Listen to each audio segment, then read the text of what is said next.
कृष्णा श्रीमद् भागवत गीता अध्याय 1 कुरुक्षेत्र के युद्ध स्थल में सैन्य निरीक्षण। श्लोक 14। ततः श्वेतैर्हरैर्युक्ते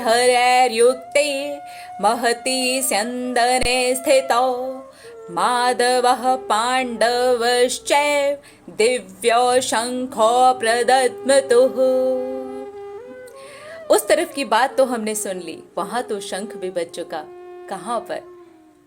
भीष्म पितामह ने बजा दिया और उनके जो शंख की गर्जना थी वो भी हमने सुन ली, बिल्कुल सिंह की जैसी।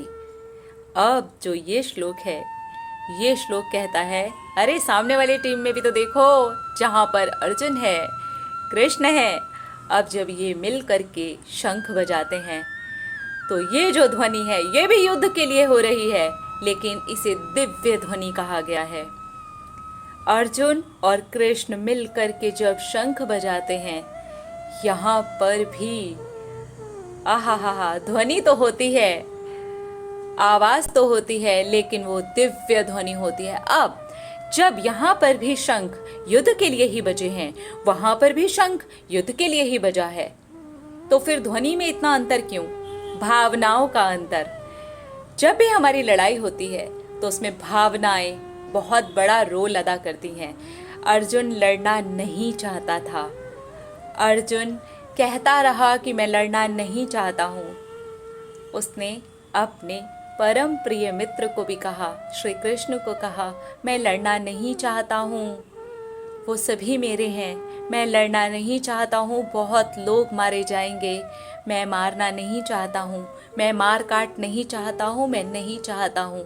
ये भावना है उसकी, दया से भरी हुई भावना।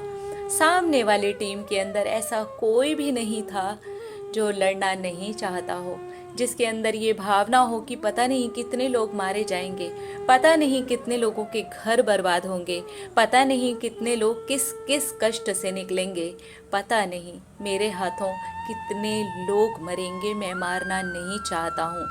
ये अर्जुन कह रहा है। लेकिन ऐसी किसी भी भावना के बारे में जो दया से जुड़ी हो, जो प्यार से जुड़ी हो, जो अपने रिश्तों से जुड़ी हो, जो अपने दोस्तों से जुड़ी हो, जो सामने वाले टीम के लोगों से जुड़ी हो, भले ही उन्होंने हमारे साथ कुछ गलत ही क्यों ना कर दिया हो, ऐसी किसी भी भावना के बारे में, सामने वाले टीम के बारे में ऐसा कुछ है ही नहीं कि उन्होंने ऐसा सोचा हो। लेकिन अर्जुन की ऐसी भावना थी।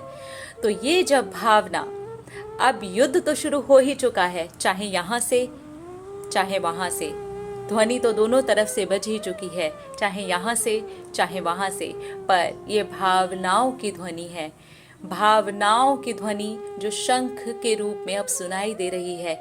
जब युद्ध के लिए यहाँ से शंख बजा तो वो जो अंदर की भावना थी, अब लड़ाई तो करनी है, क्योंकि लड़ाई के लिए सामने वाली टीम पूरी तरीके से रेडी हो गई है। तो अब अगर हम पीछे हटेंगे तो कायर कहलाएंगे, इसलिए सामने तो खड़े हुए, युद्ध भी करेंगे, अपनी जीत के लिए करेंगे। मैं अर्जुन की टीम से कह रही हूँ, उन्होंने ये सोचा युद्ध तो करेंगे, क्योंकि अब श्री कृष्ण ने कहा है, नहीं तुम्हारा धर्म है, तुम्हें लड़ना तो है ही, तो मैं युद्ध तो करूँगा और विजय होने के लिए ही करूँगा। लेकिन जो अंदर की भावनाएं थी ना, वो समझो यार, तब मेन जो इम्पोर्टेंट चीज़ होती है ना, वो भावनाओं को समझने की होती है। अब इससे हम अपनी थोड़ी सी अपनी ज़िंदगी के अंदर लगाते हैं।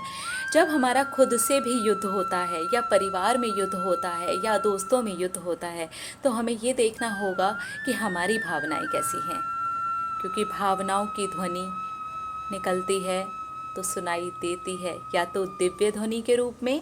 दिव्य ध्वनि मतलब प्योर, ऐसी डिवाइन जैसे साउंड, ऐसा जैसे आहा क्या बात है, ईश्वर ही साक्षात खड़े हो गए हैं, भावनाओं की साउंड। और अगर नेगेटिव होती है, हम कुछ पाना चाहते हैं, छीनना चाहते हैं, लूटना चाहते हैं, विजय होने के लिए हर नेगेटिव चीज़ हमारे अंदर दौड़ रही है, तो वो ध्वनि भी आएगी और सबको सुनाई देगी, वो आवाज़ भी निकलेगी। शंख तो बज रहे हैं, अगर हमने अपने आप को मोटिवेट करने के लिए शंख बजाया है, ठीक है, लेकिन यहाँ पर अपनी भावनाओं को देखना बहुत ज़रूरी है। जैसे कि युद्ध तो दोनों तरफ से हो ही रहा है ना, दोनों ने शंख बजाए, लेकिन ध्वनियों में इतना ज़्यादा फर्क क्यों है, उन आवाज़ों में इतना ज़्यादा फर्क क्यों है? भावनाओं का फर्क है। भावनाएं जैसी होती हैं, चाहे एक ही शंख क्यों ना बजाया जा रहा हो, वो भावनाओं की साउंड निकलती है और पूरी दुनिया को सुनाई देती है, और एक दिन वो हमारी ज़िंदगी में उतर करके आ जाती है। अगर आप भी अपने लिए युद्ध कर रहे हैं, अपने आप से युद्ध कर रहे हैं, अपनी भावनाओं का ख्याल रखें, बार बार जितनी बार हो सके उसे नोटिस करें, क्योंकि शंख बजेगा तो आवाज़ निकलेगी। अब आपके ऊपर डिपेंड करता है, हमारे ऊपर डिपेंड करता है कि हम कौन सी ध्वनि चाहते हैं, दिव्य या डरावनी। मिलेंगे अगले श्लोक में और ज़्यादा समझेंगे कि श्रीमद् भागवत गीता हमें क्या सीख दे रही है। हरे कृष्णा।